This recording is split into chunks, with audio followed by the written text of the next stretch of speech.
Hey guys, in this video you'll learn how to hide Facebook photos and posts in 2021. It works on iOS and Android. It's super simple. So if you like this video, subscribe to our YouTube channel and comment down below if you have any questions. So let's start. First, what you have to do is open the Facebook app. Now go to the three horizontal lines at the top right corner. Now choose See Your Profile.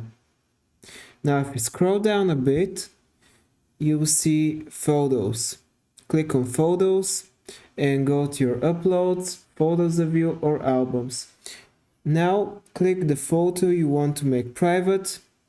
Now what you have to do is click on the three dots at the top right corner. Click them and you have the option Edit Privacy. Click it. Now you can choose, do you want this to be public, for only your friends to see this post or photo, or only you. Click on Only Me.